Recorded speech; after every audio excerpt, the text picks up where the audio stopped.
제가 마스크 쓰신 분들은 벌써 이제 몇 달 되어서 익숙한데, 이 얼굴까지 이렇게 투명한 철모를 쓴 분들이 꽉 차 있는 여러분을 보니까 아주 특이한 감상이 생깁니다. 마치 중세 십자군 출정식에 와 있는 그런 느낌을 갖습니다. 이 자리뿐만 아니라 베다니 홀에 많은 분들이 계시고, 또 온라인으로 동참하는 6.25를 기억하고 하나님 앞에 오늘 귀한 예배로 동참하고 있는 모든 분들을 위해서 한번 박수로 환영하겠습니다.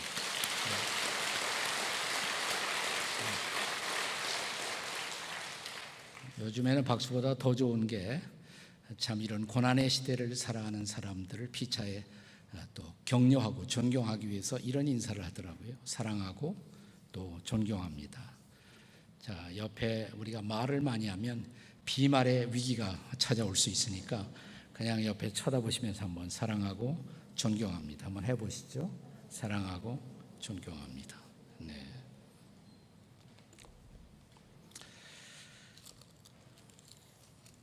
우리가 지금은 해외여행을 생각하기도 어려운 그런 위기의 시대를 지나가고 있습니다마는, 이탈리아 로마를 방문하면 반드시 빼놓지 않고 찾아가는 한 곳이 있습니다. 베드로 대성당이죠.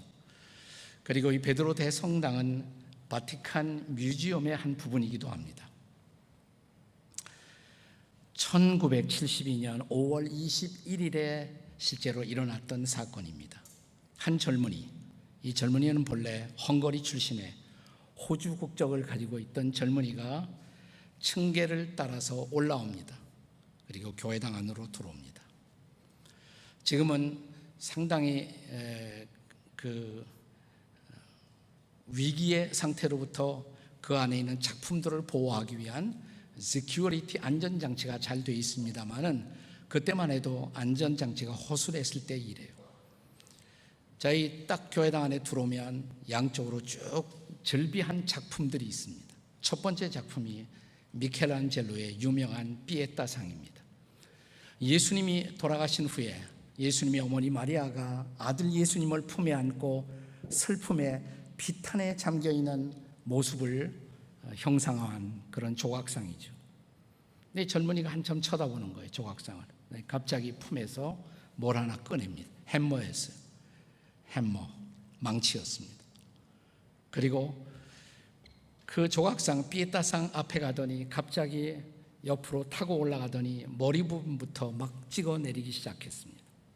이마가, 볼, 코 이런 부분들이 떨어져 나가기 시작합니다. 비로소 사건이 일어난 것을 예감한 지키는 분들이 왔을 때는 이미 피에타상은 상당한 상처를 입은 후였습니다. 이 피에타상, 미켈란젤로가 자기 생애의 가장 걸작품 중에 하나로 만들었던 피에타상이 훼손을 입었다, 상처를 입었다. 이 소문이 전 세계로 보도되었을 때 이 위대한 작품을 아끼는 미술 애호가들의 마음속에 중요한 질문 하나가 있었습니다. 그 질문은 뭐냐면, 이 피에타상이 과연 원형 그대로, 오리지널 그대로 회복될 수가 있을 것인가 라는 질문이었습니다. 1950년 우리가 잘 아는 대로 6.25 전쟁이 이 한반도 안에 일어났습니다. 한국군, 북한군, 중공군, UN 참전 군인들 모두 합하면 200만에 가까운 사람들이 죽었습니다. 부상당한 사람들까지 합해서 490만, 거의 500만에 가까운 사람들이 이 땅에서 피를 흘렸습니다. 그리고 부산을 제외한 국토 전체가 초토화되어 버리고 말았습니다. 6.25 전쟁 후에 이 땅에 살아있었던 사람들의 마음속에 꼭 한 가지 질문이 있었습니다. 그 질문은 과연 이 한반도라는 땅이 다시 회복될 수가 있을 것인가? 한국 교회가 다시 한번 회복될 수가 있을 것인가? 우리 민족이 회복될 수가 있을 것인가? 우리 가정이, 그리고 내 소중한 삶의 꿈을 다시 이 한반도라는 땅에서 회복될 수가 있을 것인가? 라는 중요한 질문이었습니다. 그 후로 상당한 시간이 흘러갔습니다. 지금 우리는 또 하나의 소리 없는 전쟁, 코로나 팬데믹이라는 위기를 지나면서 전과 전혀 꽃같지 않은 모습으로 삶을 영위하는 새로운 현실에 적응해 나가고 있습니다. 요즘 이 시대에 유행하는 말 가운데 뉴노멀, 새로운 일상에 적응하기 위한 우리들의 몸부림이 시작되고 있습니다. 교회 예배도 전과 같지 않습니다. 이 땅에서 삶을 영위하는 직장인들의 모습도, 비즈니스의 모습도 옛날 같지 않습니다. 여행자들의 모습도 달라졌습니다. 우리는 꼭 같은 한 가지 질문을 던지고 있습니다. 과연 우리는 옛날의 그 모습을 회복할 수가 있을 것인가? 주전 600년경 당시에 유대 나라는 바빌로니아 혹은 갈대아라고 불리우는 강대국의 침략을 받고 있었습니다. 나라가 흔들거리고 있었어요. 나라가 무너지고 있었습니다. 따라서 무너지는 나라, 흔들리는 나라 속에서 그들의 비즈니스가 흔들리고 있었고 모든 인간관계가 흔들리고 있었습니다. 이때 한 선지자가 성전에 들어가 엎드립니다. 그의 마음속을 가득 채우고 있었던 중요한 동일한 질문 하나: 우리 조국은 다시 회복될 수가 있을 것인가? 여기 하박국의 기도가 시작됩니다. 또 금식하시느라고 식사도 안 하신 여러분의 마음속에는 하박국보다도 호박죽이 훨씬 더 큰 관심일지 모르겠습니다. 여기 하박국의 기도입니다. 하박국의 기도. 하박국 3장 1절은 이렇게 시작합니다. 시기 온옷에 맞춘 선지자 하박국의 기도라. 여호와여, 내가 주께 대한 소문을 듣고 놀랐나이다. 여호와여, 주는 주의 일을 이 수년 내에 부흥하게 하옵소서. 이 수년 내에 나타내시옵소서. 진노 중이라도 긍휼을 잊지 마옵소서. 여기 하박국의 기도 속에 부흥이라는 중요한 단어가 등장합니다. 부흥하게 하옵소서. 우리는 일반적으로 부흥 그러면 우리 교회 안에 교인들의 숫자가 많아지면 부흥되었다, 이렇게 얘기하는 때가 있습니다. 나 오늘 성경에서 사용하고 있는 부흥이라는 단어는 그보다 훨씬 더 깊고, 그보다 훨씬 더 높고, 그보다도 훨씬 더 본질적인 의미를 갖고 있는 단어입니다. 이 부흥이라는 말을 영어로는 revival이라고 합니다. revival. 동사로는 revive 그러죠. revive us. 우리를 부흥케 하옵소서. re는 다시, vive는 살린다는 뜻이에요. 다시 살려주옵소서. 죽느냐 사느냐의 문제예요. 교인 많아지느냐 그 문제가 아니에요. 다시 살려주세요.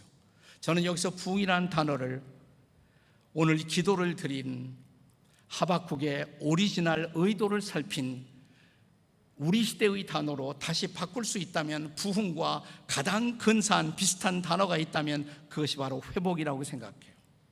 부흥하게 하옵소서. 그 말은 회복시켜 주옵소서. 수년 내에 부흥케 하옵소서. 진노 중이라도 긍휼을 잊지 마옵소서. 자, 그렇다면 사랑하는 여러분, 오늘 우리는 조국을 바라보며 회복이라는 중요한 화두를 던지고 있습니다. 우리나라 6.25 전쟁 이전으로, 아니 그 이전으로 남과 북의 이념적 갈등이 없었던 그런 시대로 다시 하나된 민족, 한민족으로 우리 이 땅의 한민족의 회복은 과연 가능할까요? 나라가 흔들리면서 사람들의 생각도 나누어지고 있습니다.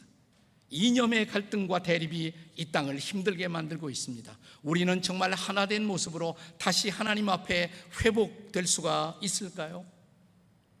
우리의 가정이 회복될 수가 있을까요? 우리의 비즈니스가 회복될 수가 있을까요?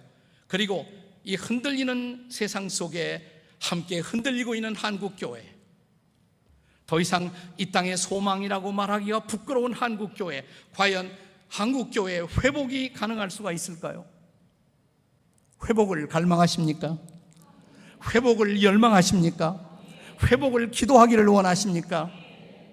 그렇다면 오늘 하박국에서 배우는 회복의 기도, 우리 민족을 위한 그리고 한국교회를 위한 회복의 기도, 우리는 어떻게 기도해야 옳을까요?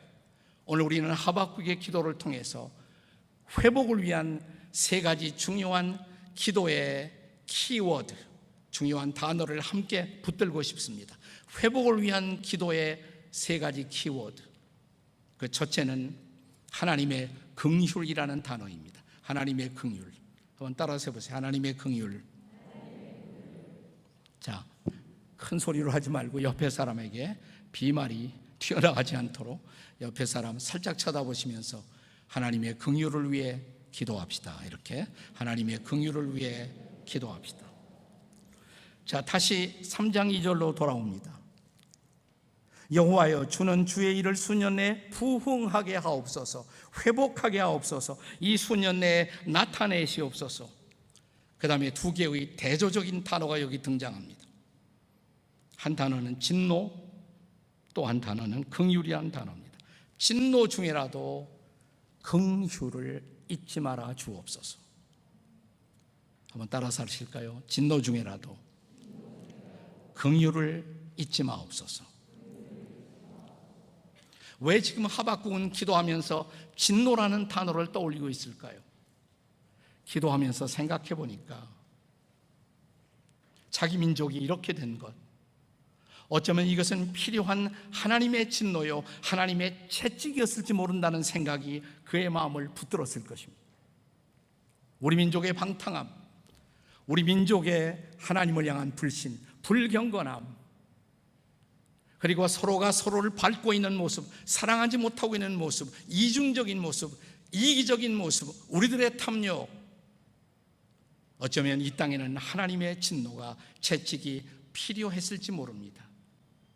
그렇다면 그 채찍을 달게 받겠습니다. 그 진노를 달게 받겠습니다.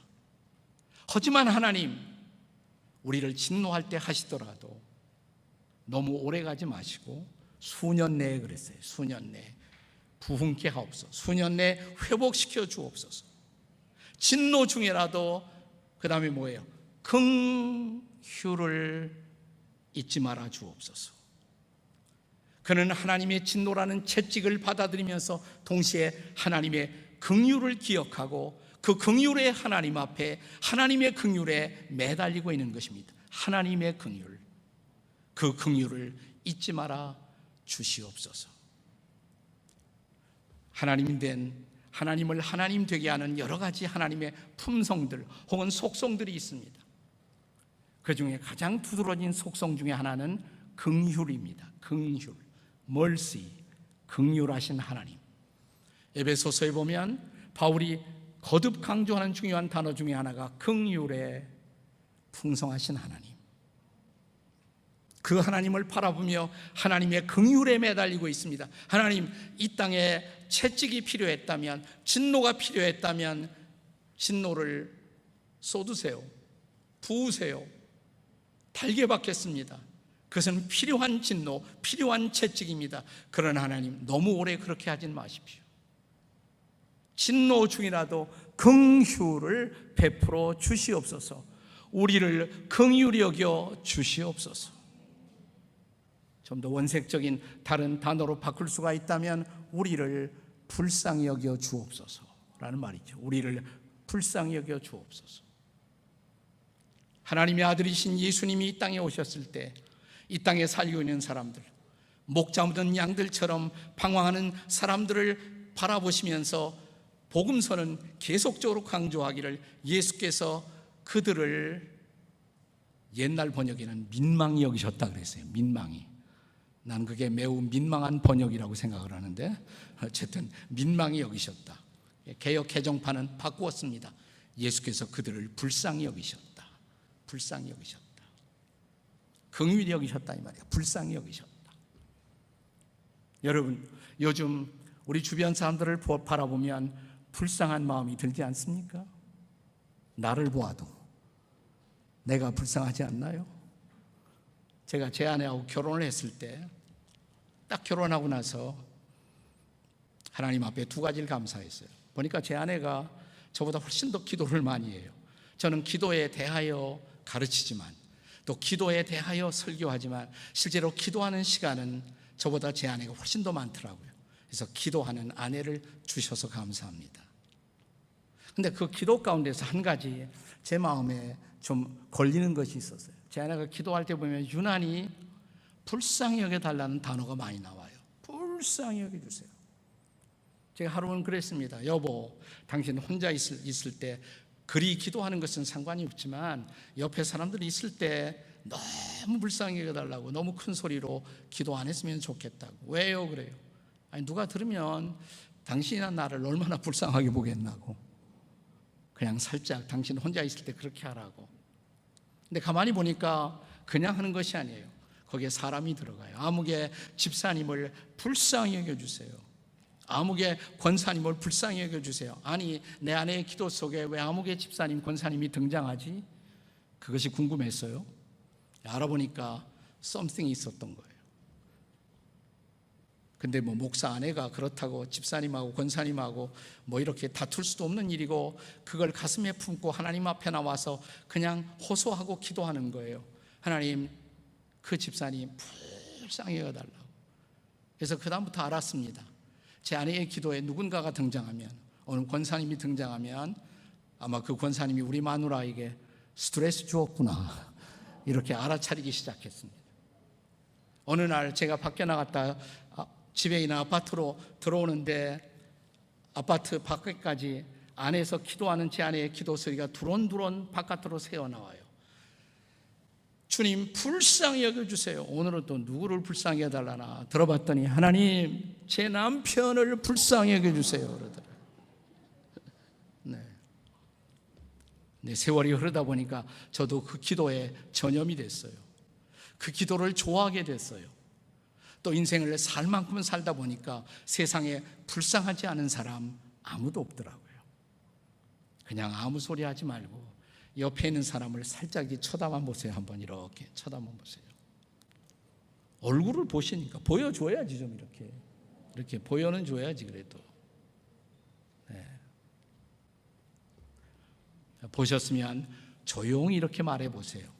가만히 보니 진짜 불쌍하시네요. 이렇게 한번 해봐요. 진짜 가만히 보니 진짜 불쌍하시네요. 우리가 참 불쌍한 인생을 살고 있지 않습니까? 근데 제가 복음서를 공부하다가 어느 날 놀라운 사실을 발견했어요. 가장 신속하게 우리 주님을 감동시키는 기도, 그 중에 하나가 바로 이 기도예요. 주여, 우리를 불쌍히 여기소서. 자, 시각장애인 바디메오가 예수님이 지나가신다 소식을 듣고 그가 뭐라고 외쳤습니까? 다윗의 자손 예수여, 저를 불쌍히 여기소서. 그 기도죠. 기도예요. 다윗의 자손 예수여, 저를 불쌍히 여기소서. 그 기도 응답됐어요? 안 됐어요? 됐죠. 네. 또 한센병 환자, 나병 환자 10명이 예수님이 지나가신다 그 소식을 듣고 절규했습니다. 부르짖었습니다. 10명이 일제히 뭐라고요? 예수 선생님이요. 뭐예요? 우리를 불쌍히 여기소서. 그 기도 응답됐습니까? 안 됐습니까? 됐어요. 물론 그 중에 돌아와 감사하며 살해한 사람은 한 사람밖에 없었지만 그들의 기도는 모두 응답되었습니다. 그리고 바리새인과 세리 두 사람이 어느 날 성전에 올라가서 기도하던 이야기. 바리새인이 먼저 기도하죠. 거의 자기 피할성 기도. 나는 일주일에 2번씩 금식하고요, 11조 꼬박꼬박 드리고요. 이런 자기 피할성 기도가 끝난 후에 세리는 감히 하늘을 올려다보지도 못하고 가슴을 치면서 뭐라고 기도합니까? 주님, 저는 죄인입니다. 저를 불쌍히 여기소서. 누구의 기도가 응답됐어요? 세리의 기도죠. 바리새인의 기도가 아니고. 여기 세 사람의 기도에 공통점이 있다면 그들은 모두 무엇을 위해 기도합니까? 주님이 나를 뭐예요? 우리를 불쌍히 여겨달라고. 하나님의 긍휼이라는 속성을 붙들고 불쌍히 여기시는, 긍휼히 여기시는 하나님 앞에 나와 우리를 불쌍히 여겨 주옵소서. 여러분, 이 기도가 지금 필요하지 않습니까? 주여, 이 한반도를 불쌍히 여겨 주옵소서. 이 한반도 저 북쪽에 아직도 하나님을 마음껏 부를 수도 없고 기도할 수 없는 북녘 땅의 동포들을 불쌍히 여겨 주옵소서. 이 땅에서도 이 반쪽 땅에 살면서, 그러나 여기서도 제대로 신앙을 갖지 못하고 세상적인 죄 속에 탐닉해서 삶의 방향을 잃어버리고 방황하는 우리 주변의 이웃들을 바라보면서 이 기도가 나오지 않나요? 주여, 우리의 이웃들을 불쌍히 여겨 주옵소서. 아니, 내 남편을, 내 아내를, 아니면 우리의 자녀들을, 이 땅에서 살아야 할 다음 세대. 요즘 이 팬데믹, 이 바이러스가 찾아온 다음에 이것은 쉽게 우리를 떠날 것 같지 않다라는 전망이 나오면서 얼마나 이것이 우리의 삶을 앞으로 바꿀 것인가, 그러면 다음 세대는 어떻게 될 것인가, 다음 세대는. 이런 시대, 이 땅에서 살아야 할 우리의 다음 세대들이 불쌍하지 않으신가요? 주여, 우리의 다음 세대들을, 자식들을 불쌍히 여겨 주옵소서. 다른 어떤 때보다도 이 기도가 필요하지 않습니까? 하늘의 보호자를 움직이는 기도, 진정한 회복을 위한 기도를 원하십니까? 긍휼히 여기시는 하나님 앞에 나와 하나님의 긍휼을 붙들고 엎드려 기도하십시오. 우리를 불쌍히 여겨달라고 오늘 밤 그 기도가 주께 드려지기를 바랍니다. 주의 긍휼히 여기심이 이 땅에 부어지시기를 바랍니다. 그러면 회복의 드라마는 시작될 것입니다. 회복의 역사는 시작될 것입니다. 회복을 위해서 기도하는 사람들이 두 번째로 붙들어야 할 기도의 키워드, 첫 번째는 뭐라고 그랬어요? 하나님의 긍휼. 저는 두 번째 붙들어야 할 회복을 위한 기도의 키워드, 두 번째는 하나님의 임재라고 말하고 싶어요. 한번 따라서 해보세요. 하나님의 임재.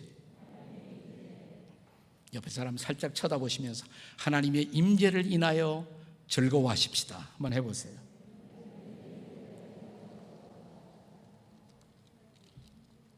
하박국의 기도는 계속됩니다.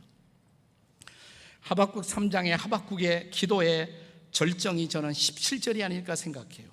우리가 잘 아는 말씀이죠. 하박국 3장 17절. 비록 무화과나무가 무성하지 못하며 포도나무에 열매가 없으며 감람나무에 소출이 없으며 밭에 먹을 것이 없으며 우리의 양이 없으며 외양간에 소가 없을지라도, 18절에요. 저를 따라서 읽으세요. 나는 여호와로 말미암아 즐거워하며 나의 구원의 하나님으로 말미암아 기뻐하리로다.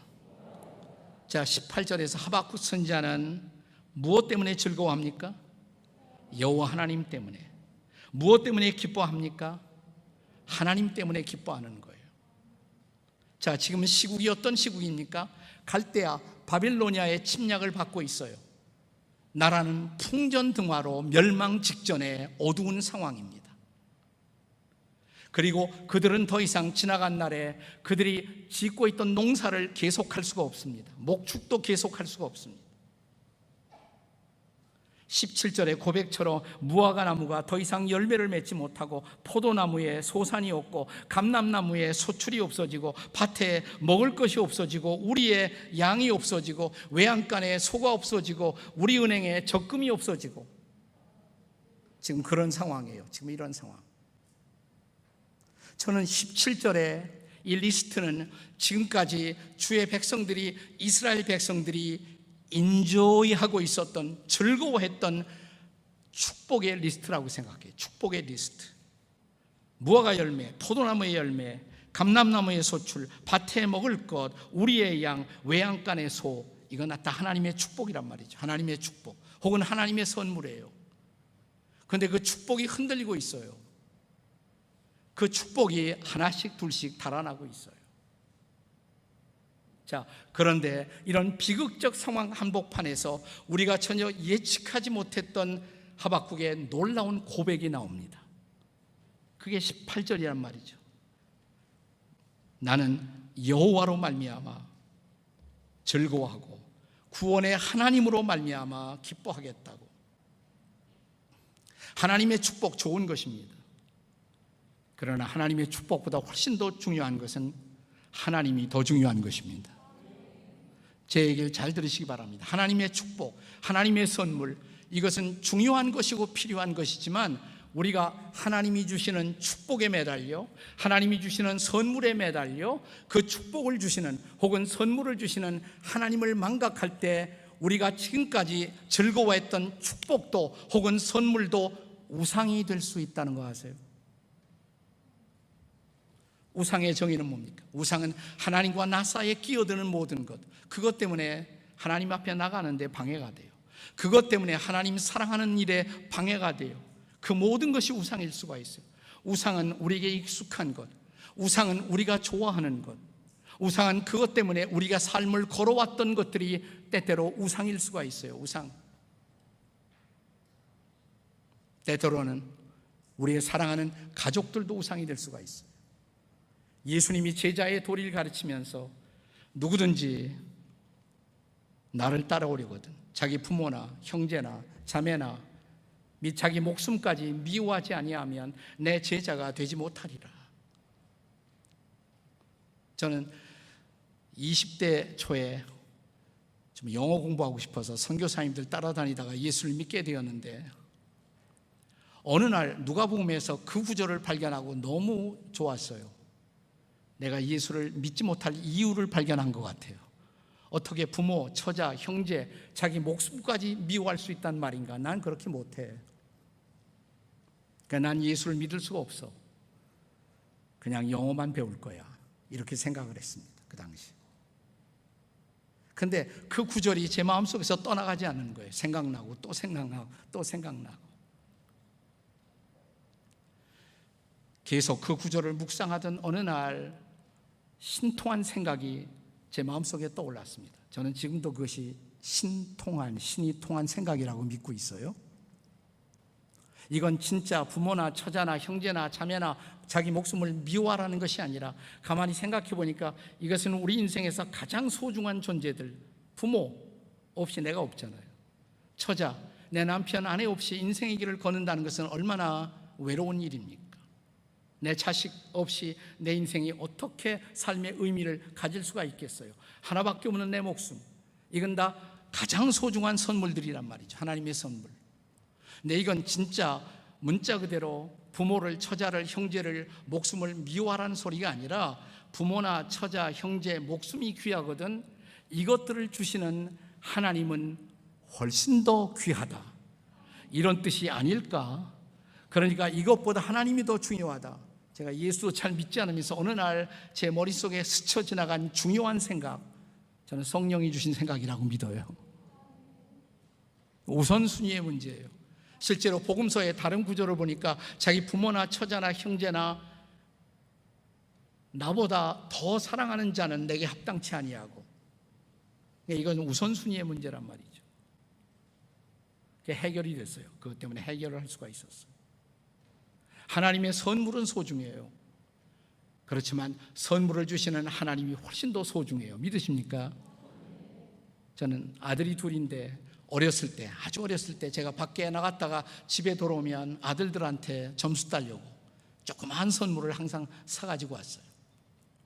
이게 집에 초인종 문을 딱 두들기면 항상 둘째 아들이 먼저 튀어나와요. 아들 둘을 길러보면 둘째가 꼭 야곱을 닮은 기질이 있습니다. 심리학자들 그걸 야곱 신드롬이라고 그래요. 제이콥 신드롬. 첫째가 못된 것이 서러워갖고 오버 액션도 하고 따리도 잘 붙이고 또 부모의 관심, 어텐션을 받으려고 마음에 없는 짓도 하고, 아들 둘을 길러본 사람은 둘째에게 그런 기질이 있다 없다? 길러봤어요, 알지? 네. 항상 둘째가 먼저 튀어나와요. 아빠! 그리고 제 가방을 뺏어요. 나는 그 다음 행동을 예측할 수 있어요. 아빠, 선물 사왔느냐 이 말이지. 사왔다. 선물을 주면 낚아챈 다음에 집 방으로 들어가서 두 번도 다시 저를 쳐다보지 않아요. 그때 아빠가 느끼는 고독을 여러분은 이해하십니까? 이 자식이 기다린 건 선물이지 내가 아니었구나. 난 그때 소리치고 싶었어요. 근데 한 번도 소리치지 못했어요. 야 이놈아, 아빠가 더 중요하니 그 선물이 더 중요하니? 아빠 없으면 선물이 있을 수가 있니? 근데 우리가 비슷하잖아요. 우리는 하나님의 선물을 원합니다. 하나님의 축복을 원합니다. 근데 하나님을 원하십니까? 선물이 없어도 하나님만으로 만족할 수가 있습니까? 축복이 없어도 하나님만으로 만족하십니까? 어느 날 우리가 즐기던 축복이 하나님과 나 사이에 우상이 되어 있는 그 순간 하나님은 그 우상을 흔들기 시작하십니다. 그게 아브라함과 이삭의 사건이에요. 나는 그런 우상으로 접근하기 시작했을 때 아브라함과 이삭의 숙제가 풀렸어요. 100살이 다 돼서 얻은 아들, 얼마나 소중한 아들이에요. 근데 그 아들을 독자 이삭을 내게 바치라고? 줄 때는 언제고? 얼마나 고민했겠어요, 아브라함이. 그러나 마침내 욥과 비슷한 결론에 도달했을 거예요. 주신 자도 여호와, 취하시는 분도 여호와. 주신 하나님이 달라고 그러면 어떻게 드려야지. 마침내 그 자식을 다시 모리아 산상에 올라가 하나님의 제단 앞에 눕혀놓고 칼을 빼는 순간 하나님이 급해지셨죠. 스톱, 건드리지 마라. 내가 알았어, 내 마음을. 내가 원하는 건 내 아들이 아니야. 내가 원하는 건 너야. 너 아브라함, 너 인생에서 나 하나님이 가장 소중한 존재인지 난 그걸 확인하고 싶었다는 거예요. 이 세상 무엇보다 하나님이 더 중요하다고 고백할 수가 있습니까? 하나님의 축복이 흔들려도 축복을 주시는 하나님만 있으면 괜찮다고 고백할 수가 있을까요? 제가 목사님들 여러분하고 우리 나 환자들, 한센병 환자들의 섬인 소록도를 몇 년 전에 방문한 적이 있습니다. 거기 소록도 중앙교회에 들어갔더니 전도사님 한 분이, 그분도 과거에는 한센병 환자였는데 우리를 마중 나오셔 환영해 주시고 소록도의 역사를 쭉 설명했어요. 그런데 마지막에 한 20분, 25분 지났을 무렵에 제가 인솔자니까 저를 쳐다보더니, 목사님, 소록도의 비밀을 알고 싶다면, 소록도가 비참한 섬이었지만 지금 보시니까 어때요? 살만하죠. 아름다운 섬이죠. 이렇게 소록도가 피어난 비밀을 알고 싶으세요? 그러면 소록도만 오시면 안 되고요, 소록도 옆에 지라도가 있어요. 지라도. 거기까지 가셔야 돼요. 그래요. 목사님 가시겠습니까? 제가 인솔자인데 또 그 다음 또 일정이 있고 그래서 곤란한 표정을 하고 있으니까 쓱 웃으시더니, 목사님 걱정하지 마세요. 지라도는 멀리 있지 않아요. 지라도는 어디 있냐면 하박국 3장 17절에 있어요. 그래요. 하박국 3장 17절에. 비록 무화과 나무가 무성하지 못하며 포도나무에 열매가 없으며 감람나무에 소출이 없으며 밭에 먹을 것이 없으며 우리의 양이 없으며 외양간에 소가 없을 뭐예요? 지라도. 거기 있잖아요. 없을지라도. 지라도. 그래요. 우리는 은행에 적금도 없고요, 많은 분들처럼 옆에서 도와줄 수 있는 가족들도 없고요, 가족에게조차 버림받았고요. 우리는 이 모든 것이 없을지라도, 그런데 우리에게 있는 것이 있었어요. 하나님이에요. 우리와 함께 하신 하나님, 우리와 함께 하신 예수님, 우리와 함께 하신 성령님, 그분 때문에 우리는 소록도를 바꿀 수가 있었어요. 우리가 부르는 찬송 같이 불러주시죠. 쭉 이 가사를 나눠줬어요. 보니까 찬송의 제목이 지라도의 하나님. 이런 지라도의 하나님. 네, 그렇습니다. 자, 세상이 어려워지고 있습니다. 우리가 즐기던 많은 것들이 우리의 손을 떠나고 있어요. 교인들조차 떠나고 있어요. 제 어려운 시국에 많은 것이 없어질지라도, 없어지고 있을지라도, 그러나 사랑하는 여러분, 하나님이 함께 하신다면, 지금까지 이것들을 주셨던 하나님, 그 하나님만 함께 하신다면 하나님으로 말미암아 회복이 가능할 수 있음을 믿으십니까? 아멘이시죠. 그 하나님만 함께 한다면 우리는 회복할 것입니다. 모든 것을 가진 것 같아도 하나님을 잃어버리면 그는 모든 것을 잃어버린 사람이죠. 많은 것을 잃은 것 같으나 주님만 함께 하신다면, 하나님만 함께 하신다면 그 하나님이 우리 민족과 함께 하신다면 우리는 일어날 것입니다. 그 하나님만 한국교회와 함께 하신다면 우리는 다시 일어설 것입니다. 우리 교회는 회복될 것입니다. 하나님의 임재, 다른 무엇보다 하나님의 임재가 소중하게 기억된다면 그 하나님의 임재를 통해 우리는 다시 회복될 것을 믿으시기 바랍니다. 회복을 열망하십니까? 회복을 위해서 기도하는 사람들이 붙들어야 할 세 번째 키워드. 첫 번째 뭐라고 그랬어요? 하나님의 긍휼. 두 번째 하나님의 임재. 세 번째 하나님의 비전입니다. 한번 따라서 해보세요. 하나님의 비전. 옆에 있는 분들 보시면서 하나님의 비전을 바라보십시다. 이렇게 하나님의 비전을 바라보십시다.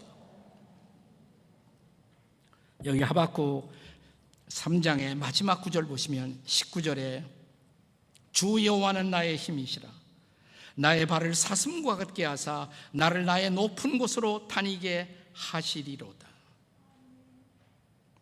이 노래는 지휘하는 사람을 위하여 내 수금에 맞춘 것이니라. 하박국은 기도로 시작했습니다. 기도로, 신음 같은 기도, 절망적인 기도로 시작했어요. 마지막에 찬양으로 끝나요.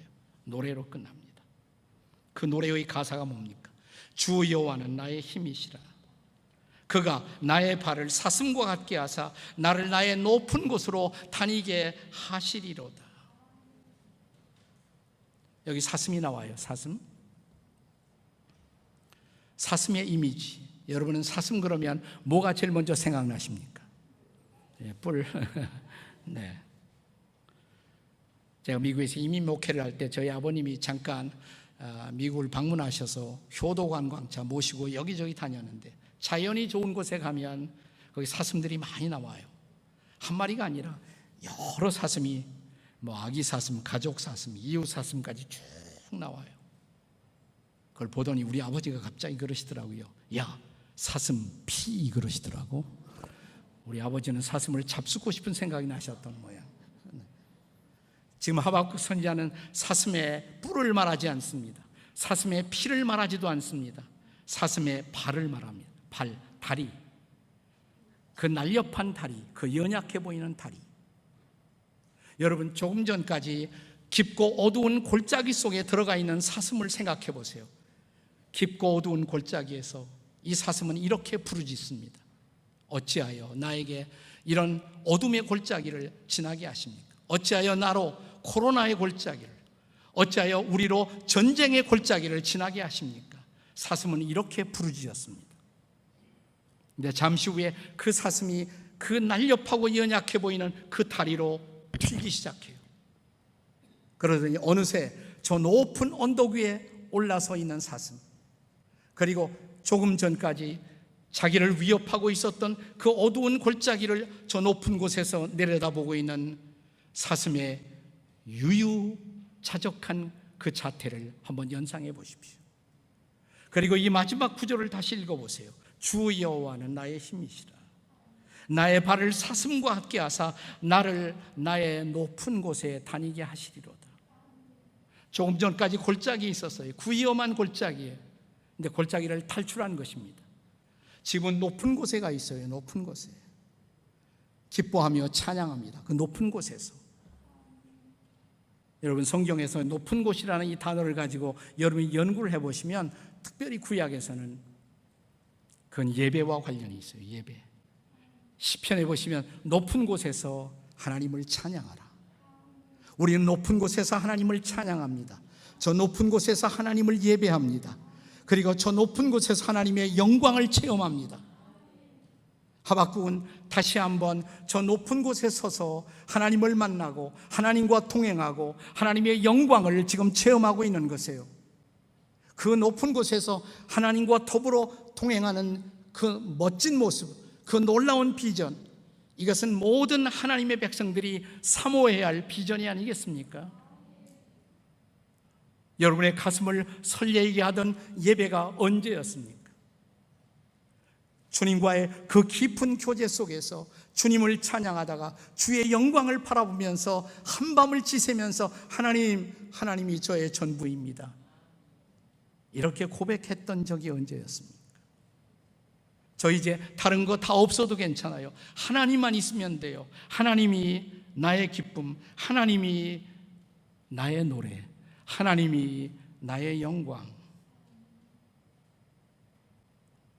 이것이야말로 우리가 지금 기다리고 있는 팬데믹 코로나의 위기를 지나면서 다시 이것이 지나간 다음에 우리가 회복해야 할 예배의 영광이 아니겠습니까?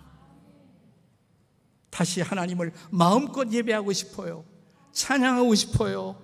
하나님을 다시 만나고 싶어요. 하나님의 부흥을 체험하고 싶어요. 한국교회 다시 한번 그런 부흥의 비전을 허락해 주시옵소서. 다시 한번 거룩한 예배가 회복되게 도와주시옵소서. 그런데 그 높은 곳에 서기 위해서는, 그 높은 곳에서 하나님을 다시 새롭게 만나기 위해서는 우리가 해야 할 일이 있습니다. 사실 하박국 전체를 이렇게 스터디해 보면 하박국 2장에서 실제로 하박국은 자기 민족이 흔들리고 적에 의해서 침략을 받는 위기 속에서 자기가 살고 있는 도시의 가장 높은 곳으로 올라갑니다. 성루로 올라가요. 하박국 2장 보시면 2장 1절이 이렇게 시작합니다. 내가 내 파수하는 곳에 서며 성루에 서리라. 높은 곳에 올라갔어요. 그가 내게 무엇이라 말씀하시려는지 기다리고 바라보며 나의 질문에 대하여 어떻게 대답하시는지 보리라.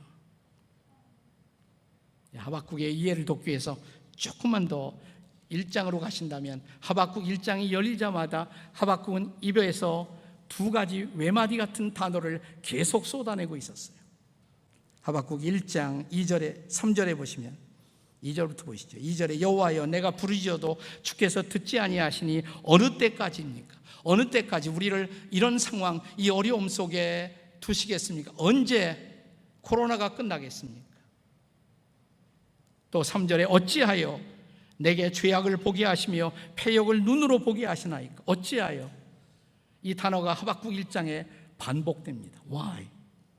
어째서 우리로 이 보지 못할 광경을 보게 하시며 체험하지 못할 것을 체험하게 하시며 이 안타깝고 이 고통스러운 이런 골짜기를 지나게 하십니까? 왜요 하나님? Why? 왜? 어째서요? 그리고 2장에 이제 높은 곳에 올라간 거예요. 하나님의 대답을 기라는 거예요. 하나님 왜죠? 왜 우리 민족이 세계에서 유일한 분단 국가로 아직도 남과 북으로 갈린 채 서로를 의심하고 서로를 적대시하며 언제 올지 모르는 평화를 사모하면서 이 지난한 삶을 이 땅에서 살아야만 하는 것입니까? 왜 그렇죠 하나님? 그러면서 기다리는 거예요. 하박국 2장에 보면 하나님은 높은 곳에 서 있는 하박국으로 하여금 그 성 안에서, 골짜기 안에서 벌어지고 있는 참담한 백성들의 죄악을 보게 하십니다. 그 죄를 보게 하세요. 하박국 2장에 보시면 반복되는 중요한 단어가 있습니다. 화 있을진저란 단어예요. 히브리 말로 호이, 화 있을진저, 화 있을진저. 성루에 서서 하나님 언제 이 백성에게 새로운 날을 주시나요? 우리는 언제 정말 하나님의 은혜를 잊고 다시 한번 부흥을 체험할 수 있습니까? 라고 기다리는 하박국에게 하나님은 화 있을진저 5번 말씀하세요. 하박국 2장에 5번. 첫 번째 화 있을진저는 6절에 나옵니다. 그 무리가 다 속담으로 그를 평론하며 조롱하는 시로 그를 풍자하지 않겠느냐. 이르기를 화 있을진저, 자기 소유 아닌 것을 모으는 자요, 내 것 아닌 것을 내 것으로 만들고 있는 자들이요, 탐욕과 탐심에 빠진 자들이요, 화 있을진저. 탐심 속에 빠져 들어가 있는 백성들의 죄악을 보게 하십니다. 9절에 두 번째 화 있을진저 단어가 나옵니다. 재앙을 피하기 위하여 높은 데 깃들이려 하며 자기 집을 위하여 부당한 이익을 취하는 자에게 화 있을진저. 자기 집 때문에, 자기 가정의 이익을 위해서 이웃들을 짓밟고 있는 자들이요, 화 있을진저. 세 번째 화 있을진저가 12절에 등장합니다. 피로 성읍을 건설하며 불의로 성을 건축하는 자들에게 화 있을진저. 불의함으로 도시를 만들고 있는 사람들, 불의함으로 사회를 만들고 있는 사람들, 불의와 부정직으로 말미암아 오늘 이 사회를 더럽히고 있는 모든 사람들에게 화 있을진저. 이 단어는 계속됩니다. 15절에 보면 네 번째로 이웃에게 술을 마시게 하되 자기의 분노를 더하여 그에게 취하게 하고 그 하체를 드러내려 하는 자들에게 화 있을진저. 술 취함 속에, 방탕 속에, 도덕적인 무절제 속에 들어가 있는 사람들에게 하나님은 이렇게 말씀하십니다. 화 있을진저. 오늘 갈대아가 경험하고 있는 고통과 고난, 그것은 우연이 아니라는 것입니다. 그것은 하나님의 진노라는 것입니다. 그리고 진노하는 하나님이 말씀하십니다. 호이, 화 있을진저. 그리고 마지막 다섯 번째 한 번 더 말씀하십니다.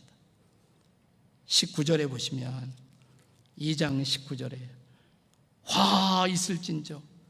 그것이 교훈을 베풀겠느냐. 보라, 이는 금과 은으로 입힌 것인즉 그 속에는 생기가 도무지 없느니라. 우상을 신으로 떠받들고 있는 자들이요, 우상이 신인 줄 착각하고 있는 자들이요, 화 있을진저.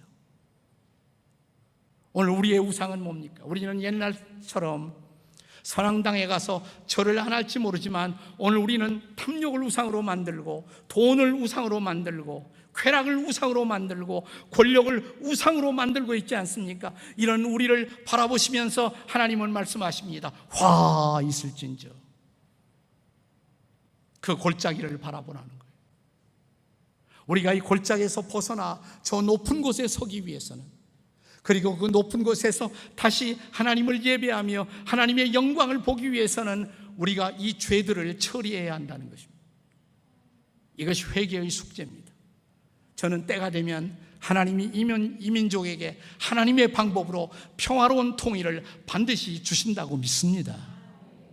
저는 때가 차면 하나님이 다시 한번 한국 교회 속에 세계 교회를 섬기는 놀라운 그런 은혜를 다시 한번 부어주실 것을 믿습니다. 그러나 한국 교회가 다시 한번 이렇게 쓰임을 받기 위해서 먼저 있어야 할 것, 우리의 살고 있는 도성 안에, 이 골짜기 안에 가득한 죄를 하나님의 눈으로 바라보는 것입니다. 그것이 회개입니다. 회개. 우리가 바울이 디모데에게 가르치는 말씀 속에서 하나님 나라에는 금그릇, 은그릇, 놋그릇, 하나님이 쓰실 수 없는 그릇은 없다고. 하나님은 모든 그릇을 쓰실 수가 있습니다. 작은 그릇도 쓰실 수가 있습니다. 큰 거냐 작은 거냐, 이것은 별 하나님 나라에서 문제가 되지 않습니다. 그러나 결코 하나님이 쓰실 수 없는 그릇, 그것은 더럽혀진 그릇입니다. 더럽혀진 그릇. 우리는 그 그릇을 깨끗이 하지 않고는 그 그릇을 사용할 수 없습니다. 하나님이 다시 한번 우리 민족을 사용하기를 열망하십니까? 하나님이 다시 한번 한국교회를 사용해 주시기를 열망하십니까? 그러면 우리에게 회개의 영이 부어지기를 기도하십시다. 오늘 밤 우리가 주님 앞에 진실로 돌이키고 회개한다면, 그리고 우리 스스로를 깨끗게 한다면, 한국교회가 다시 한번 깨끗해진다면 하나님은 쓰실 것입니다. 새로운 교회를 주실 것입니다. 새로운 민족을 주실 것입니다. 통일 한국을 주실 것입니다. 평화 한국을 주실 것입니다. 하나님, 이제 우리에게 회개의 영을 부어 주시옵소서. 이 사흘 6.25 전쟁, 1950년 이 땅을 초토화했던 모든 것을 앗아갔던 전쟁, 그러나 그 전쟁 속에서 우리가 일어났어요. 한 번 일어났습니다. 지금 우리가 다시 흔들리고 있습니다. 일어나 다시 우리가 전 세계의 열방들을 품고 세계의 선교를 감당하고 쓰임을 받고 나라와 민족을 섬기고 국민들에게 칭송받는 한국교회로 회복되기 위해서 하나님, 오늘 밤 우리에게 회개의 영을 부어 주시옵소서. 그리고 이제 눈을 들어 저 높은 곳에서 하나님과 함께 동행하면서 하나님을 예배하고 있는 우리의 모습을 바라보십시오. 거기 하나님의 영광이 부어지고 있습니다. 그 영광 속에 찬양하며, 그 하나님의 은혜 속에 쓰임받음을 기다리고 있는 우리들의 모습을 바라보십시오. 오늘 밤 그 비전을 보게 해 주시옵소서. 한국교회가 다시 살아나는 비전을, 우리 민족이 다시 살아나는 비전을 이 사흘간 우리로 보게 해 주시옵소서. 성령이 오늘 밤 우리 가운데 회개의 영을 부어주시기를 주의 이름으로 축원합니다. 기도하시겠습니다.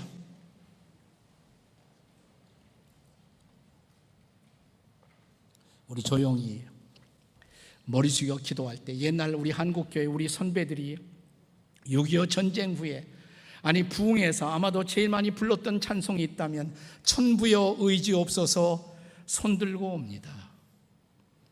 우리가 그 가난 속에서, 그 연약함 속에서, 우리가 그 피 흘림 속에서 우리가 다만 하늘의 주님을 바라보고 부르짖어 찬양하며 주의 은혜를 구했던 우리들의 기도, 천부여 의지옵소서.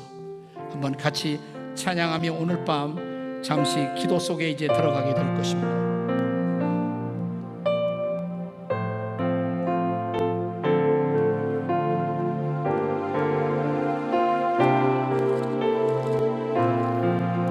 다 같이 천부여 의지옵소서. 천부여 의지옵소서 손들고 옵니다. 주 나를 박대하시니 나 어디 가리까 오른손 들고 내 죄를 씻기 원하여 내 죄를 씻기 피 흘려주시니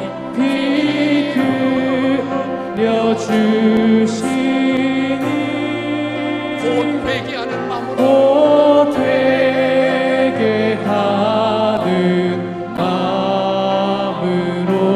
주 앞에 옵니다. 전부터 계신 주께서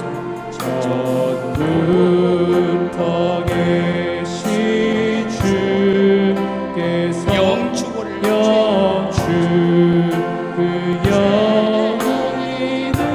보혈로 구해주시니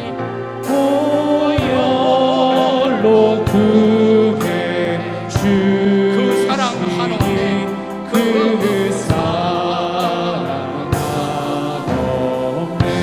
내 죄를 씻기 위해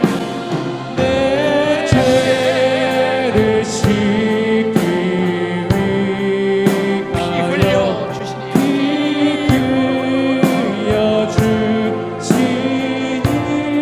곧 회개하는 마음으로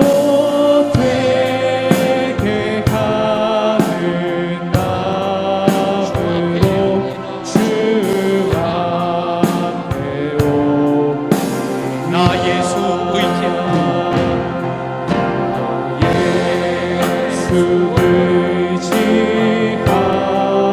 큰 권능 받아서 주님께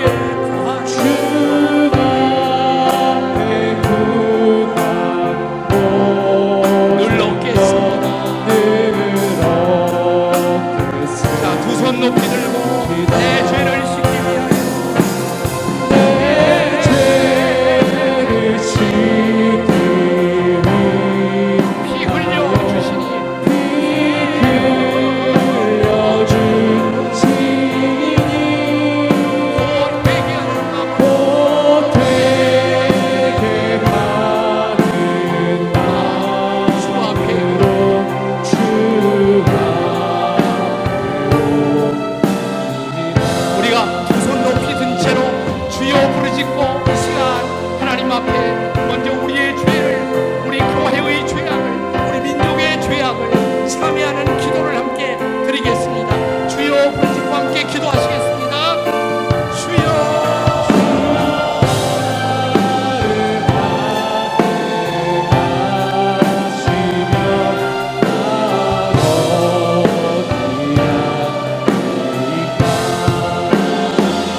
우리가 주님 앞에 봉헌한 후에 잠시 후에 다시 좀 더 기도하는 시간이 있습니다. 그때 우리가 깊이 기도했으면 좋겠습니다. 오늘 밤 정말 이 민족을 긍휼히 여기시는 하나님의 그 은혜가 임하는 밤이 될 수 있도록 정말 기도하는 시간을 가졌으면 좋겠습니다. 하나님 감사합니다. 말씀을 주신 것을 감사합니다. 회복의 메시지를 받았사오니 회복의 은혜를 허락해 주시옵소서. 하나님의 긍휼을 붙들겠나이다. 다른 무엇이 아닌 하나님의 임재만으로 만족하게 도와 주시옵소서. 그리고 하나님의 비전을 다시 바라보게 도와 주시옵소서. 예배의 비전을, 선교의 비전을 회복하게 도와 주시옵소서. 오늘 밤 놀라운 은혜가 한국교회와 열방 가운데 흩어진 디아스포라 모든 교회들 가운데 선교사님들 가운데 함께해 주시기를 회복의 주님 우리 주 예수 그리스도의 권세 있는 이름으로 기도하옵나이다. 아멘.